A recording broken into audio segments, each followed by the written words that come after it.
Saturday, man, the boxing world was shaking up. Yes, it was. I know you've seen the fight. I personally was stunned. I was like, yo, what the fuck just happened here, man? A lot of my boys were saying, you were Spence, D-Rider.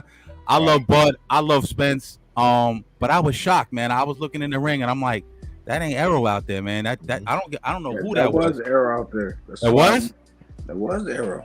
I mean, it was Errol, but that he didn't seem like the real Errol Spence. What's your take on this? My take is like like when you start getting to the point where you like losing weight, have to like he been at 147 for how long?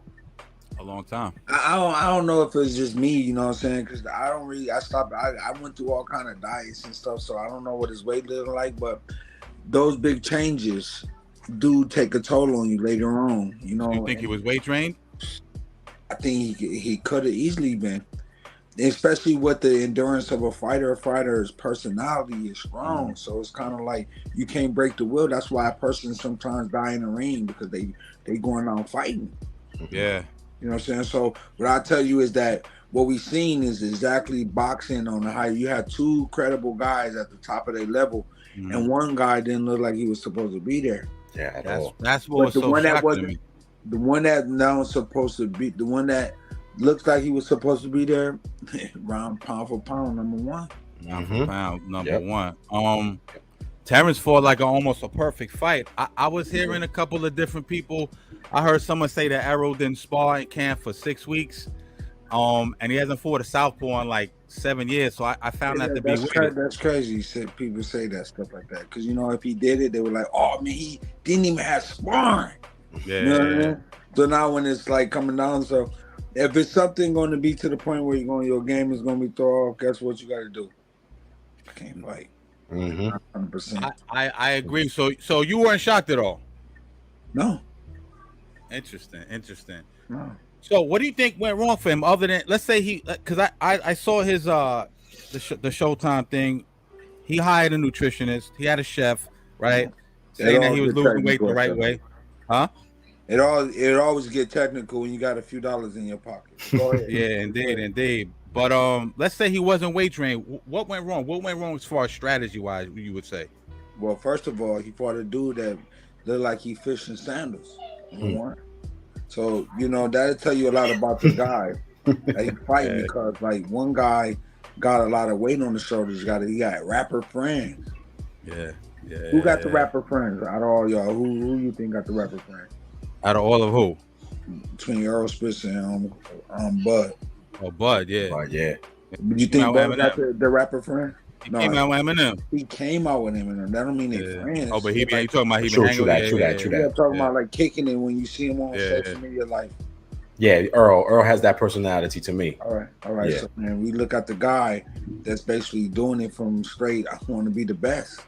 So for some reason, not to be biased, I like when I see black guys like him win. To be honest with you. Yeah. Especially in the climate of our black people, we need as many blacks to step up into the plate to be good example to our people, good character. But for some reason, our culture is different because we do accept ignorance a lot. And we look to these people that don't really do nothing for your community, listening to them. Yeah. You know what I mean? So he looked extra slow. He looked weak. He kept pulling his head back, almost like what Ryan Garcia does, and kept getting caught with that jab. Also, what I noticed, which was crazy, was, Terrence came out. We all know Terrence switches. He came out fighting southpaw, and he took away Errol's jab, and that's one of his strong points. How much do you think that set the tone of the fight when he came out lefty? I think thinking about things like that in the fight is smart. You know what I'm saying? Like one time I was fighting somebody and he turned softball, and I got this little punch that I do against softball that always work. So right when he jumped in a spar pass, I'm gonna do that punch that I be doing, did it, and he switched back. You know what I'm saying? So I guess what you do in the fight is like you doing whatever you can do. Like, oh man, I hit him that easy. Oh, let me see if I can do it again. You keep on trying, and then you make those type of habits in the fight, and they come out and look beautiful like what he did on Saturday. Yeah, but do you think like him knowing that that Bud can fight that way in both different styles. What did you think? It's basically on the training that he wasn't prepared to make in time, like game time, adjustments right there in that ring. Well, I could tell you a lot of things, but I could tell you that for me, I think, fighters that be living that clean lifestyle, don't drink approach, don't smoke approach, they seem to do pretty well. And I think, we probably see like, Errol Spence and Crawford lifestyle being different on this level. You know what I'm saying? And I think that would made it different for him. You know what I'm saying? So like, and then on top of that, the pressure, you know what I mean? The pressure of like, having rapper friends, having money, having big gold chains. Like I've been there. So like that put on a lot more pressure you don't realize. But altogether, I think the moments in boxing is the reason why we watch it as fans. You know what I'm saying? Because anything can happen. That's why I never pick a winner before. I just give the kudos to the winner. And we can always criticize someone when lost, but to me, it's like a spiritual thing when you go out there and you put your life on the line for people's entertainment. That's spiritual.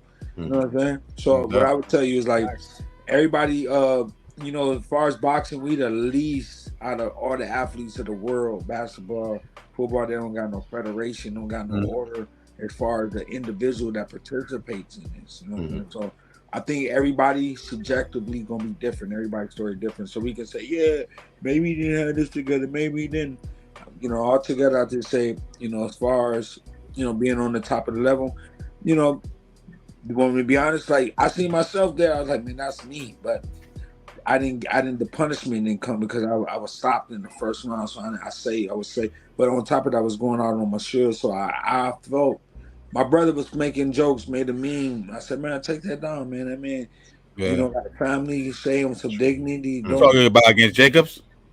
And I'm saying for me, it's the same kind of reflection, but you become an instant kind of thing where it's kind of like you're trying to catch these moments in your life. Yeah, true that. I felt like when he came out very aggressive in the first round, and then in the second round when Crawford knocked him down, he just wasn't a shell of himself after that. Like he lost himself. I think you're not in the moment thinking like, oh, I'm losing myself. No, like I got knocked down. Don't let that happen again. It happened again. Oh man, I gotta. And then you fall back. He was rattled. You think he got rattled a little bit? Of course, you got rattled. You just got dropped. So when I was thinking when Andy Lee dropped me first time, I'm like, oh, how did I get on the floor? I didn't even know I was on the floor. Yeah. Then I got up. I said, oh man. And I looked at him. So he about to try to come finish me. When they were coming, this is how I was talking to myself. Yeah. Right. And I said, okay, what I'm gonna do? I said, in between him trying to finish me, I'm gonna punch him hard in between the punches, and I punched him hard. I felt bad, but I can understand what mentally how I just got imagination what he was thinking about in those moments. He's just trying to play catch up. Are we all trying to play catch up? Indeed. Mm-hmm. Don't everybody here got a lot of stuff they need to get rid of in their crib? Absolutely. Oh yeah. You know what we doing throughout life? We just trying to catch up before we die. That's a fact. That's a fact. Yes. Hey man, it's a race. Yeah. It's a race. Any adjustments you think Derrick James could make if he takes? I know he invoked the rematch supposedly. I would say, hey, you know what I'm saying? Like he allowed. I seen in the moment where he was calling the dude. Like Bo Mac, being disrespectful to him. Going to fat and all that. I gave, Derrick James a lot of credit for being like a brother that seemed like he got swagger, got style, and you don't want to let a brother step you out of character, especially when he's just there for his fight. He's like, and it's crazy, and then like all Crawford is his own trainer. He just organized people around him. All right, listen. For me, that's superstar stuff when you can do stuff like that. So what I would say is I didn't agree Derrick James, acting the way he did. And, of course, everybody want to get their get back. And they're going to try to execute it as fast as they can. But every move is could be your last move in boxing. Yes, sir. I watched them dismantle Ugas. I watched them beat Danny. I watched them go over there and take Kel Strap over there in the UK. I watched them outbox Mikey Garcia. He didn't. Sean Porter too. Yeah, obviously Sean Porter. Do you think you've been in big fights in your life. You think the moment was too big for him? I mean, we only can. They can. I mean, think about that question. It's a loaded question. It's like it's hard to answer that. You know, we probably, if I ask all three of y'all probably would say three different answers. So I would just say, hey, I don't think nobody really thinking about at the moments when you got the biggest fight on your that. Oh, yeah, am I supposed to be here? Am I supposed to like you know? I don't think it's like that. I just think you learning everything for the first time. So either you're gonna step inside your character or you're gonna step outside your character. You know what I mean? So I didn't see this way too much where people act like not no class on that level. So what I would just tell you is like, you know, we talking about this fight. It was an exciting fight, one of the biggest fights of the history of boxing in our time. You know what I'm saying? So these are the next level. You know, when we got our Tyson rinsed out, now we need those new faces, and this one of those new faces that we're gonna have to get used to looking at for a while.